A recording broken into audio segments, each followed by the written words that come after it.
E aí galera do Me Salva, nessa aula a gente vai falar um pouquinho sobre os circuitos RL com chaveamento sequencial. O que é isso? É quando acontece que várias chaves abrem e fecham em tempos diferentes e o circuito vai se comportando aí de acordo com essas chaves. Então vai ser bem análogo ao circuito RC, que a gente já viu lá como é que se comporta. Tem que cuidar sempre as mudanças de T0 e tal na fórmula geral, porque vai haver inclusão aí ou retirada de resistores e indutores do circuito. Tu vai aplicar a fórmula geral quando possível e sempre usar simplificações, por exemplo, o equivalente Thevenin e Norton e as transformações de fonte. Então, para isso a gente vai fazer um exemplo para ilustrar como é que a gente vai resolver circuitos com chaveamento sequencial. Então, olha só, esse aqui é o nosso circuito. Ele é composto por uma fonte de tensão, um resistor em série com ela. Aqui está o nosso indutor, com uma corrente I, que é a nossa incógnita. Esses outros resistores aqui, uma fonte de corrente e duas chaves.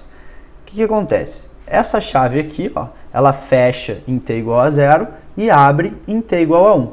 Essa outra chave estava fechada e abre em T igual a 1. Então a gente vai ter duas expressões para a corrente. Uma para o tempo variando de 0 a 1 e outra para o tempo variando de 1 até o infinito. Então vamos ver o que acontece primeiro com o tempo variando de 0 a 1. Olha só, se essa chave aqui estava fechada, então esses dois elementos aqui que estavam em paralelo com ela estão curto-circuitados. Sendo assim, não tem nenhuma tensão entre esses dois pontos e tu pode trocar tudo isso aqui por um fio. O nosso circuito, então, vai ficar dessa forma aqui, ó. A gente vai ter a nossa fonte de 6 volts ali, aquele resistor de 2 ohms, o nosso indutor e aqueles dois resistores que sobraram ali. Primeiramente, o que eu vou fazer? Eu vou juntar esses dois resistores aqui em paralelo.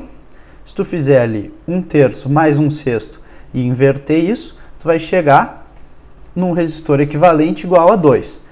Além disso, eu vou pegar essa fonte de tensão em série com esse resistor de 2 ohms e transformar numa fonte de corrente em paralelo com um resistor também de 2 ohms.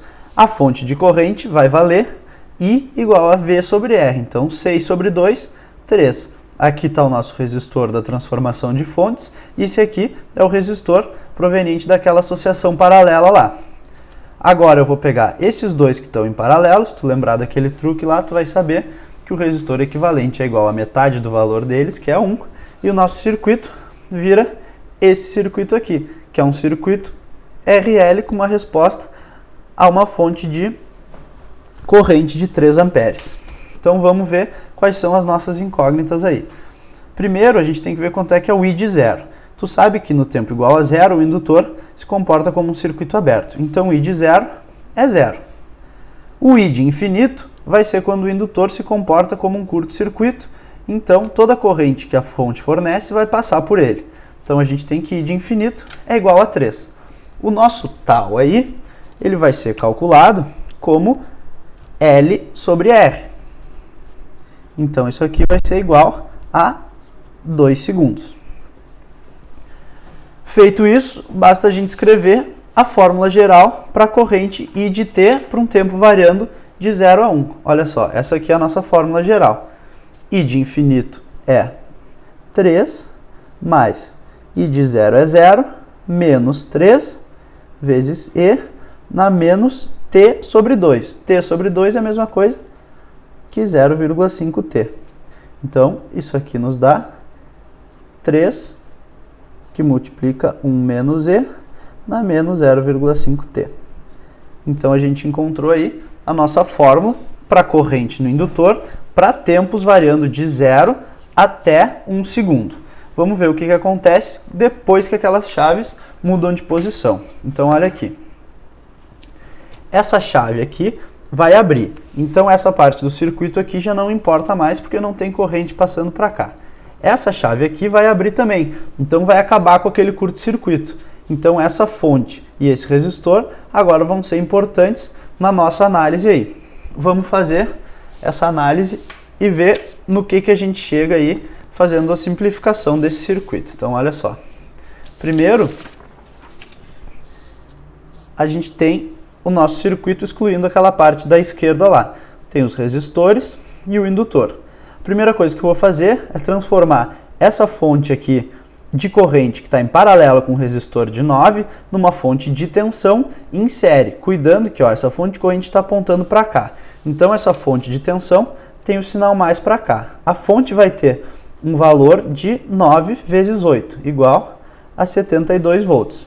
O resistor de 9 permanece com o mesmo valor e os outros resistores, obviamente, ficam com o mesmo valor também.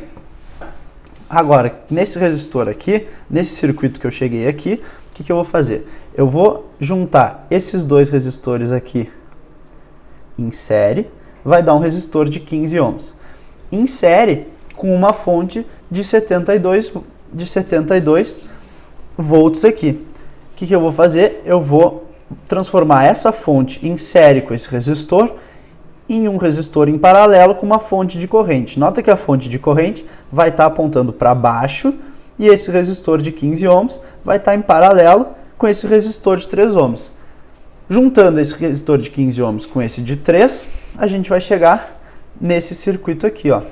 Uma fonte de 4,8, que é aqueles 72 lá dividido por 15, um resistor de 2,5, que é aquele resistor de 15 em paralelo com 3, e o nosso indutor de 2 está ali.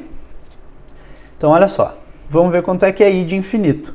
Lembra que a gente definiu a corrente no indutor como sendo para baixo. I de infinito é quando o indutor se comporta como um curto-circuito. Então, toda a corrente que a fonte fornece vai passar nele, mas nota que ela está passando no sentido contrário da nossa convenção. Então a gente diz que I de infinito é menos 4,8 amperes. Agora a gente tem que calcular I de 1. Por que I de 1? Porque agora o nosso T0 não é mais 0, agora o nosso T0 é 1. Como é que a gente vai calcular I de 1? A gente vai ter que voltar para aquela nossa fórmula lá que a gente obteve para tempos de 0 a 1. Olha aqui, era essa fórmula aqui, ó. I de t igual a 3 menos 3e na menos 0,5t. Para tu calcular I de 1, tu vai ter que substituir t por 1 nessa fórmula aí. Então, o melhor jeito é tu fazer isso na tua calculadora. Então, tu vai fazer 3 vezes a exponencial de menos 0,5, 3 menos essa resposta aí. Isso aí nos dá, então, que a corrente no tempo t igual a 1 é igual a 1,18 amperes. Vamos voltar lá no circuito, então, e botar isso aqui, ó, que I de 1 é igual a 1,18 amperes. O tal, ele é calculado por L sobre R. Dessa vez, o nosso L não mudou, é 2. A gente tem, então, 2 dividido por 2,5. Se tu fizer isso aí na calculadora, vai dar uma resposta de 0,8 segundos aí para o tal. Agora a gente pode usar a nossa fórmula geral e montar a nossa equação. Vamos lá, olha aqui está a fórmula geral. Agora a gente pode escrever aí o I de t, então. I de t vai ser igual ao I de infinito, que a gente sabe que é menos 4,8, mais I de t0, que é o I de 1, que é 1,18, menos o I de infinito, nota que o I de infinito é menos 4,8, menos com menos, vai dar mais aqui. Isso aí vezes a nossa exponencial. Não esquece do t0 aqui, né? Aqui faltou um t menos t0. Então, vai ficar E na menos T menos 1 sobre tal, que é 0,8 segundos. Chegamos, então, na fórmula para I de T, para T variando de 1 até infinito.